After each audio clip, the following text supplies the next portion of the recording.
Vamos a ver ahora algunas definiciones de matrices particulares que son importantes entender para las aplicaciones que vamos a ver más adelante.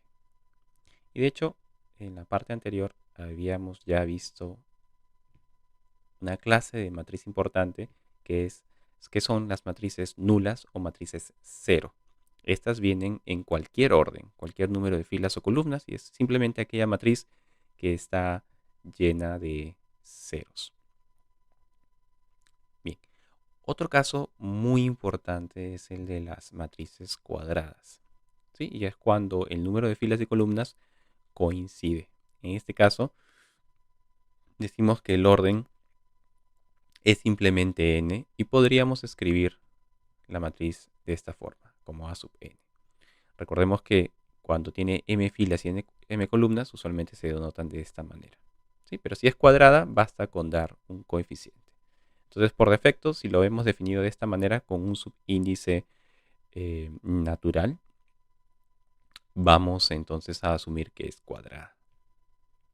¿Bien? Entonces, las matrices cuadradas son muy importantes.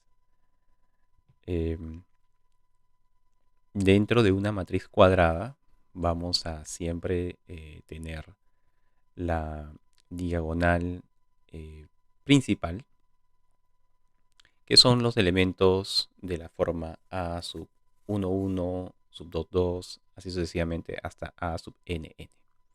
Eso serían la diagonal principal. ¿Bien? Entonces, por ejemplo, en la matriz eh, que tiene como coeficientes los coeficientes del sistema que vimos al principio de esta unidad. ¿Sí? Ahí tenemos una matriz 3 por 3. La diagonal principal serían estos elementos que están aquí, porque son los elementos de la forma A11, A22 y A33.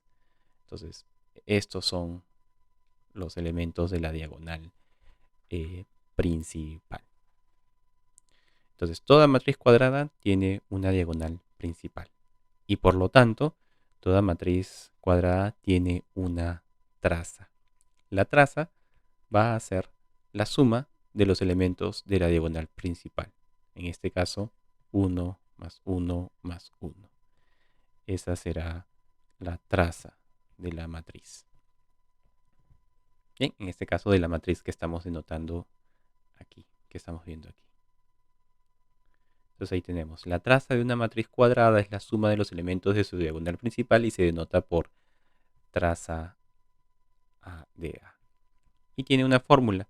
Si la matriz A es de orden n, entonces la traza de esta matriz de orden n va a ser la suma de los elementos de su diagonal principal.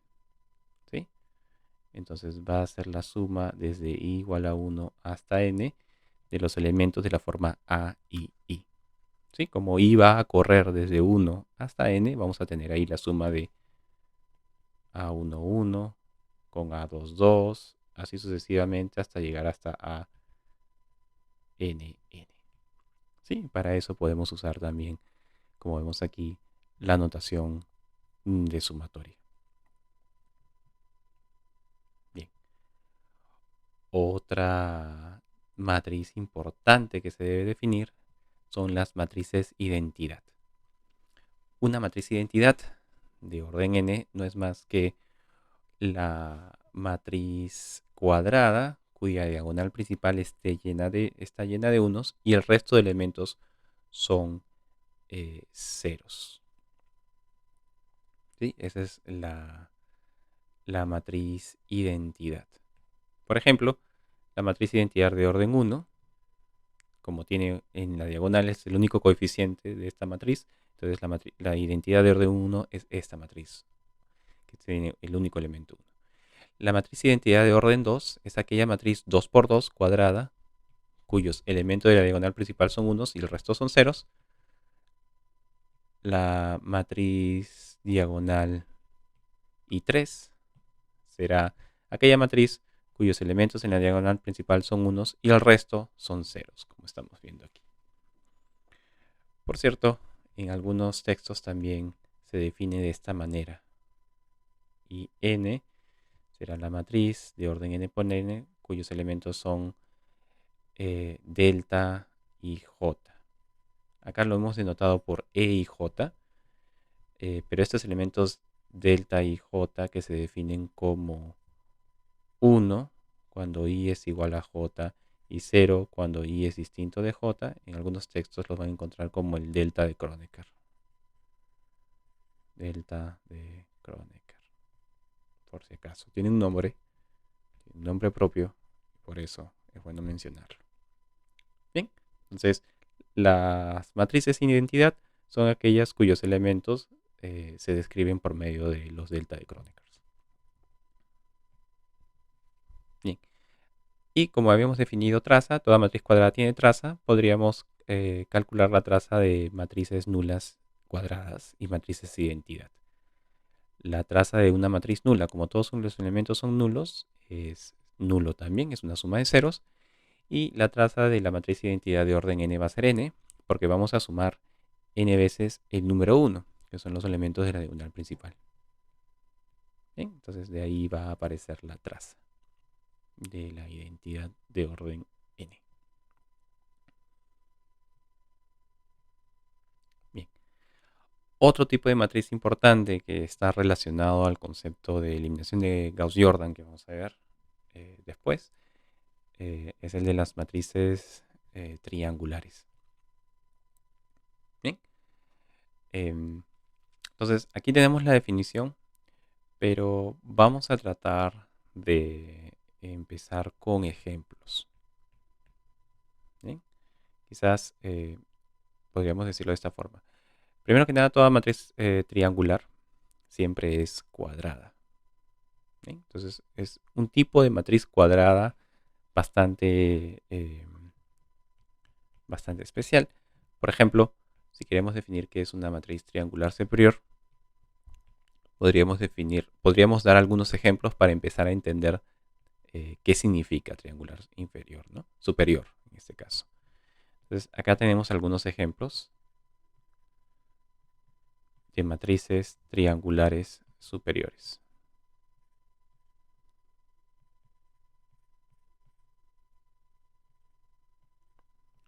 Acá vamos a dar otro ejemplo de una matriz triangular superior.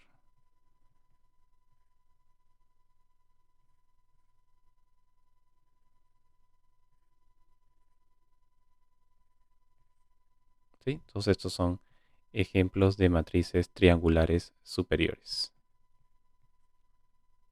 ¿Sí? Todos son ejemplos de matrices triangulares superiores.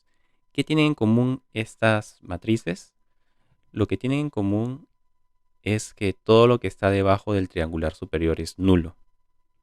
Bien, a esto vamos a llamarlo el triángulo superior, triángulo superior, triángulo superior y triángulo superior. Todo lo que está fuera del triángulo superior es nulo. O lo que podríamos decir es que todos los elementos debajo de la diagonal principal siempre son nulos. Esa es una matriz triangular superior. Bien, entonces, ¿cómo podríamos sistemáticamente definir una matriz triangular superior? Bueno, para triangular superior tenemos acá los elementos, en el caso 3×3, necesariamente los elementos debajo de la diagonal principal tienen que ser ceros. ¿Y cómo podemos describir eso? Bueno, notemos que en cada caso, fijémonos cómo la fila es mayor que la columna. La fila es mayor que la columna, la fila es mayor que la columna. Me refiero a esto, ¿no? En el elemento A21 notemos que 2 es mayor que 1. En el elemento A31 notemos que 3 es mayor que 1. Y en el elemento A32 notemos que 3 es mayor que 2. Bien, entonces siempre ocurre que todos los elementos por debajo de la diagonal principal cumplen que la fila es mayor que la columna. Y recordemos que las filas eran I y las columnas eran J. Entonces, la definición de triangular superior es la siguiente. Una matriz es triangular superior cuando I mayor que J implica que A y J es cero. Es decir, si estás por debajo de la diagonal principal, tú tienes que ser cero. Y eso define a una matriz triangular superior. De manera análoga, podemos definir una matriz triangular inferior. Lo único que hacemos es darle la vuelta a la desigualdad. Y eso significa que si la columna ahora es mayor que la fila, vamos a estar sobre la diagonal principal. Entonces, las triangulares inferiores son aquellas matrices que son nulas fuera del triángulo inferior.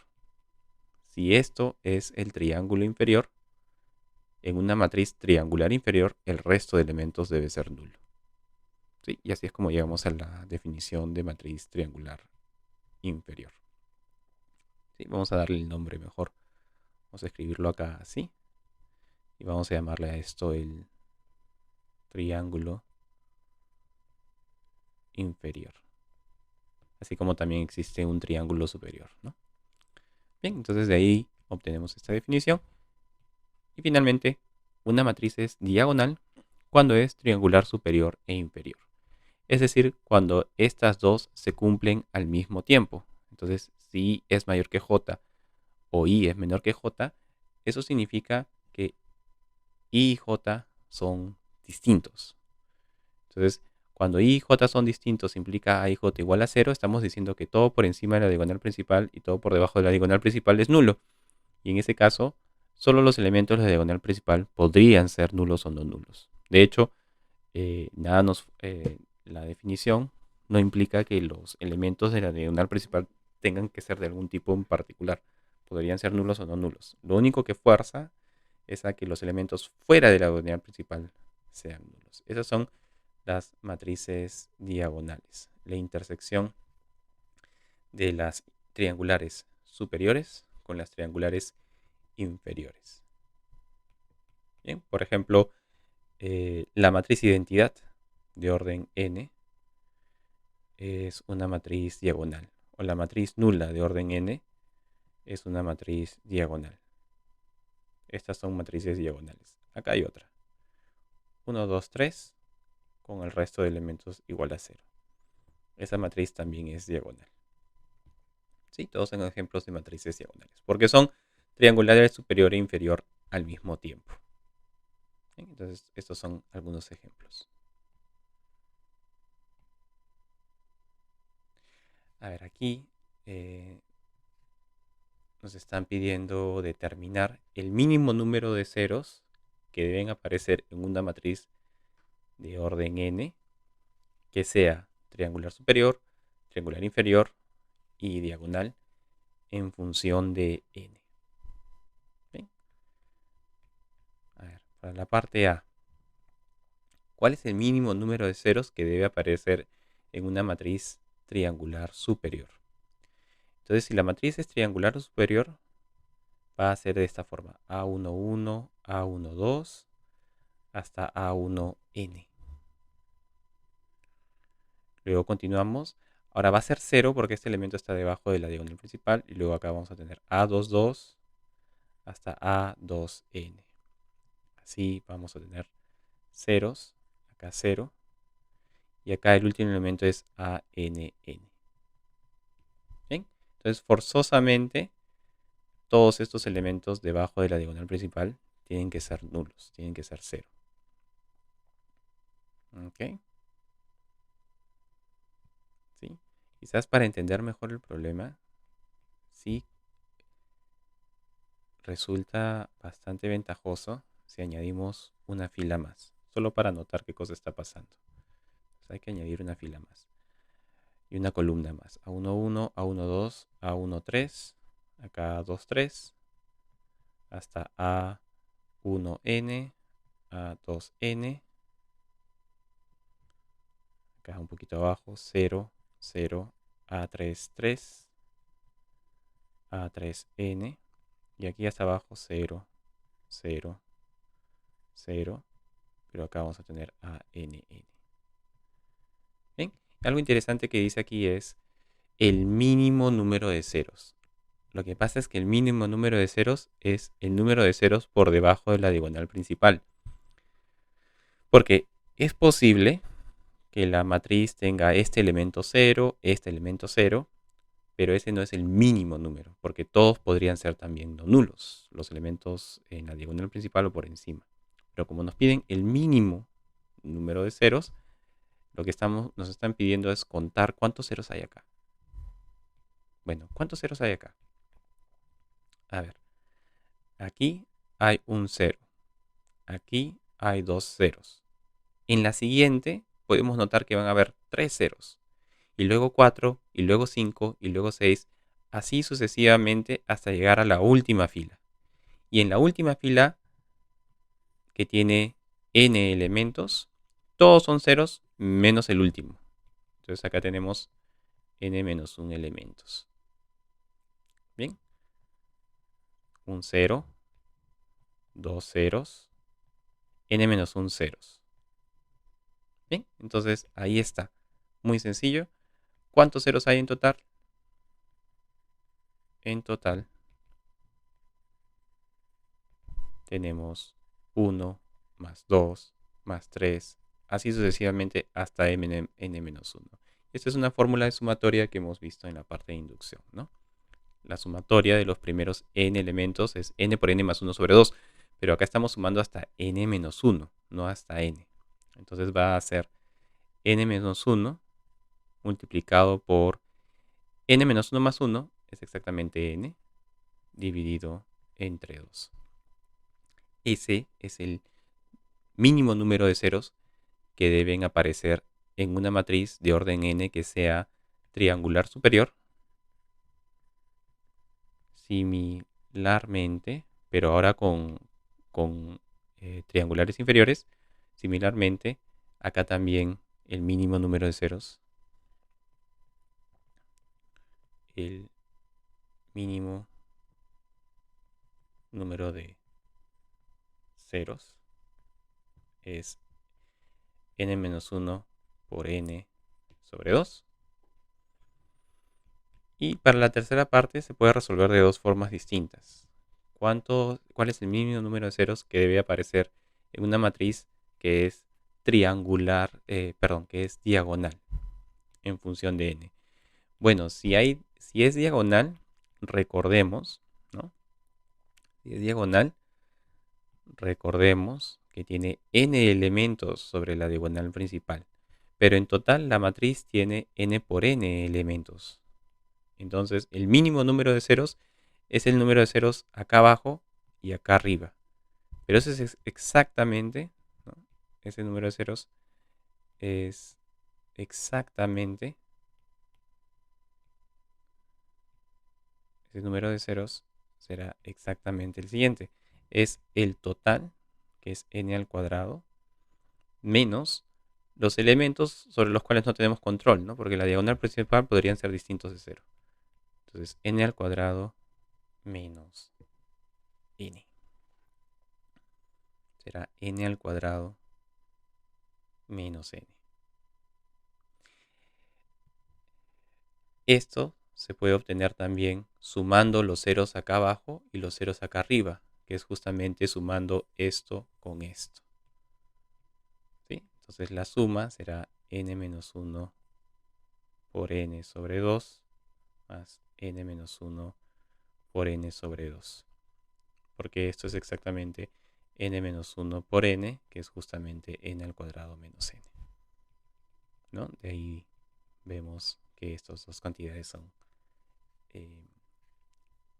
iguales. Bien. Una definición más que también es importante, como habíamos visto anteriormente en la parte anterior, es la de matriz de coeficientes y la matriz aumentada del sistema. ¿Sí? Entonces, eso es lo que está pasando aquí. Dado este sistema de m ecuaciones con n incógnitas, si tomamos los coeficientes del sistema y los arreglamos como una matriz, a esta matriz le llamamos la matriz de coeficientes del sistema. Y si a esa matriz de coeficientes le aumentamos una columna con los coeficientes libres, es decir, las constantes, entonces a eso le vamos a llamar matriz aumentada del sistema. Por ejemplo, En el caso inicial de las tres máquinas con los tres productos, teníamos este sistema. Entonces, a partir de este sistema sacamos las matrices. La matriz de coeficientes va a ser esta matriz 3 por 3 y la matriz aumentada va a ser esta matriz 3 por 4 en donde aumentamos esta última columna. Bien, entonces de ahí vamos a obtener estos ejemplos. Bien, por eso tenemos aquí la matriz de coeficientes y la matriz aumentada del sistema del ejemplo inicial. Son estas. ¿Sí? Ahora, un error muy común. Un error muy común es pensar que la matriz de coeficientes es la siguiente. 1 por x, 2 por y, 3 por z, 2 por x, 1 por y y 2 por z, 1 por x, 3 por y, 3 por z. ¿Sí?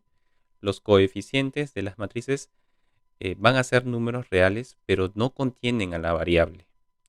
Lo que sí es cierto es que cada columna hace referencia a una variable. Esta primera columna podemos llamarla la columna de la variable x. Esta segunda columna podemos llamarla columna de la variable y. Y esta tercera columna podemos llamarla la columna de la variable z. Entonces, aquí en la matriz aumentada también tenemos x, y, z, las columnas correspondientes a cada variable.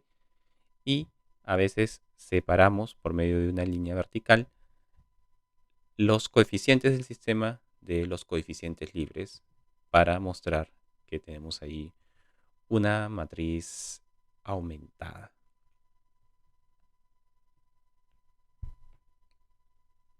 Bien, esto es lo que asociamos a un sistema lineal. Aquí está la observación. Existe una correspondencia entre las incógnitas o variables del sistema lineal y las columnas de la matriz de coeficientes, pero también de la matriz de las primeras columnas de la matriz aumentada, ¿no? La última columna es de coeficientes libres, no está asociada a ninguna variable. Bien. Entonces recordemos, ¿no?, que sería un error escribir aquí x, y, z. Eso no lo hacemos, hay que evitarlo. Listo. Vamos a dejarlo ahí por el momento. En la siguiente parte vamos a ver modelos de Leontief.